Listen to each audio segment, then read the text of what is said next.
अस्सलाम वालेकुम। Welcome to conflict card.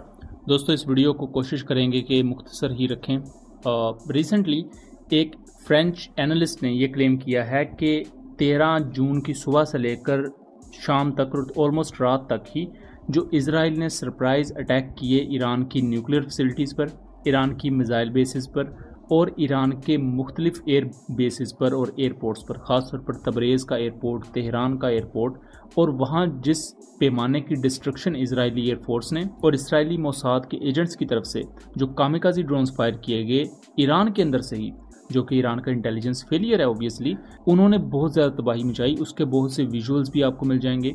हमने उन्हें अपने व्हाट्सएप चैनल पर भी तमाम विजुअल्स को रिपोर्ट किया हुआ है, उनका लिंक मैं डिस्क्रिप्शन में दे दूंगा। और इनकी अब ऑफिशियल फुटेजेस इजराइल ने खुद रिलीज़ की हैं, मैं आपको उनका लिंक भी डिस्क्रिप्शन में दे रहा हूं ताकि आप खुद उन चीज़ों को वेरीफाई कर सकें। पूरा दिन ईरान का एयर डिफेंस सिस्टम कम्प्लीटली खामोश रहा, ना इजराइल का कोई फाइटर जेट वो डिटेक्ट कर सके, ना ही किसी को इंगेज कर सके।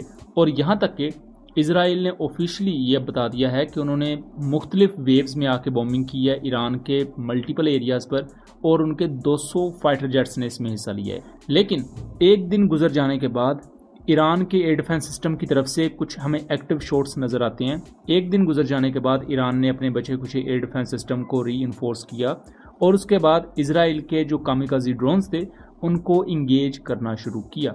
ये क्वेश्चन उठ गया कि ईरान ने इतने कम अरसे में किस तरह अपने एयर डिफेंस सिस्टम को रीइंफोर्स किया और अपनी ताकत को दोबारा से जमा करके फिर ईरान ने इजराइल पर जवाबी मिसाइल फायर भी किए हैं, जिसमें तल अवीव को और इजराइल के बहुत से एरिया को हैवी डैमेज पहुंचाया गया है। IRGC एयरफोर्स के चीफ अपनी जान गंवा बैठे हैं, मल्टीपल इजराइल के न्यूक्लियर साइंटिस्ट और 20 के करीब हाई रैंक जनरल्स वो असैसिनेट हो चुके हैं इस एक दिन की इजरायली बम्बार्डमेंट में।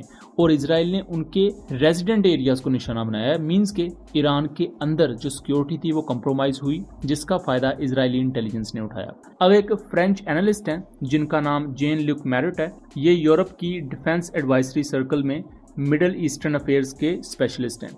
उन्होंने ये क्लेम किया है कि एक दिन जब ईरान का एयर डिफेंस सिस्टम 13 जून को पूरा दिन सिटिंग डक बना रहा और इजराइल बड़े आराम से पूरे मुल्क पर बॉम्बिंग कर रहा था, तो उसके बाद इसे रीइंफोर्स सिर्फ ईरान ने नहीं किया, बल्कि उसके अलावा कुछ मुल्क हैं जिन्होंने ईरान की मदद की है इसे रीइंफोर्स करने में। और उन कंट्रीज़ ने जाहिर बात अपना एयर डिफेंस सिस्टम नहीं यहाँ भेजा, बल्कि सॉर्ट ऑफ के सजेशंस दी या आप समझ लें कोई सॉफ्ट कॉन्टेक्स्ट में मदद फराम की ईरान को, जिसकी वजह से उन्होंने अपने एयर डिफेंस सिस्टम को रीइंफोर्स करते हुए फिर इजरायली ड्रोन्स को इंटरसेप्ट करना शुरू किया, जिसकी कुछ फुटेजेस आप यहाँ देख सकते हैं। यहाँ उन्होंने नाम लिया है पाकिस्तान का। अब इसी दौरान ईरानियन जो ऑफिशियल टेलीग्राम हैंडल्स हैं वो ये भी क्लेम कर रहे हैं कि उन्होंने इजराइल का एक unknown fighter jet shot down कर दिया है। और ये तब हुआ है जब 13 जून के बाद 14 जून को ईरान ने अपने एयर डिफेंस सिस्टम्स को एक नई हिकमत अमली के साथ इस्तेमाल करना शुरू किया। और फ्रेंच एनालिस्ट कह रहे हैं कि उस हिकमत अमली को तजवीज़ देने वाला पाकिस्तान था। और उसी के तहत फिर ये रिपोर्ट्स भी इमर्ज हो रही हैं कि ईरान ने एक इसराइल का फाइटर जेट शॉट डाउन कर दिया है। अब ईरानियन सोर्सेज ये कह रहे हैं कि हमने जो एयरक्राफ्ट शॉट डाउन किया है वो एक F-35 है और उसकी फीमेल पायलट हमारे कब्जे में है, जिसकी अभी तक कोई उन्होंने सबूत या विजुअल पेश नहीं किए।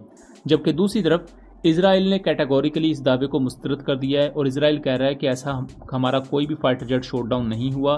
जबकि ईरान के अंदर से ही एक फाइटर एयरक्राफ्ट के मलबे की तस्वीर भी निकलकर सामने आ रही हैं। मैं यहाँ वाजे कर दूं कि ये जो मलबे की पिक्चर्स हैं ये अनवेरीफाइड हैं और इनको देख के अभी कुछ भी अंदाज़ा नहीं हो रहा कि ये कौन सा फाइटर जेट है और क्या ये इसराइल का फाइटर जेट है, ये ईरान का फाइटर जेट भी हो सकता है, जो कि हो सकता है फ्रेंडली फायर का नतीजा हुआ हो। यहाँ कुछ मिसलीडिंग पिक्चर्स भी यूज़ हो रही हैं, जैसा कि इस मलबे को देखें तो कहा जा रहा है ये इसराइली फाइटर जेट का मलबा है। तो मैं बता दूं ये AI जनरेटेड पिक्चर है। फाइटर जेट गिरने के बाद भी उसका इंजन बिल्कुल अपनी ऑपरेटिंग फॉर्म में मौजूद है। सो ये एक AI जनरेटेड पिक्चर है और इसका कैमोफ्लेज भी इजरायली एयरफोर्स वाला नहीं है, उसमें चेंजेस हैं, जो कि ज़ाहिर बात जब आप AI जनरेटेड पिक्चर बनाते हैं तो उसमें हो जाता है। इसके साथ साथ एक और पिक्चर भी बहुत ज़्यादा वायरल हो रही है, तो मैं इसको भी फैक्ट चेक करता चलूँ कि ये 2015 की पिक्चर है, जब तुर्किया के एक F-16 ने रशियन फाइटर जेट को शॉट डाउन किया था।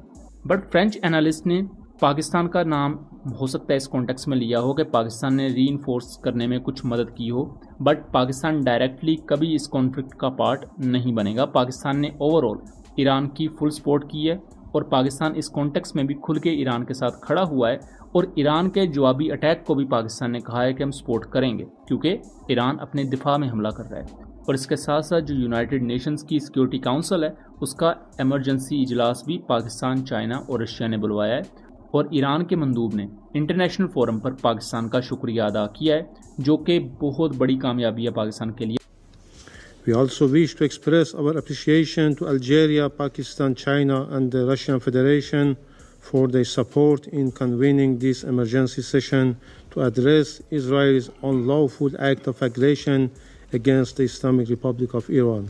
और ख़ास तौर पर बैकडोर चैनल्स पर पाकिस्तान जिस तरह इस कॉन्फ्लिक्ट को ख़त्म करने के लिए अपनी कोशिशें कर रहा है, तो वो पूरी दुनिया में एक मैसेज जा रहा है कि पाकिस्तान ना सिर्फ बड़े मामलात को हैंडल करने के काबिल है बल्कि पाकिस्तान अमन की खातिर बहुत से प्रैक्टिकल इकदाम कर सकता है, बजाय कि इंडियन मीडिया और इंडियन ऑफिशियल्स की तरह जिंगोइज्म और जंग के तबल बजाए जाएं। सो दोस्तों, उम्मीद करता हूँ चीज़ें क्लियर रही होंगी। वीडियो पसंद आई हो तो इसे ज़्यादा से ज़्यादा आगे शेयर करें ताकि इस तरह की मज़ीद इन्फॉर्मेटिव वीडियोस हम आपके लिए लेकर आ सकें और ये आगाही दूसरों तक फैलाई जा सके।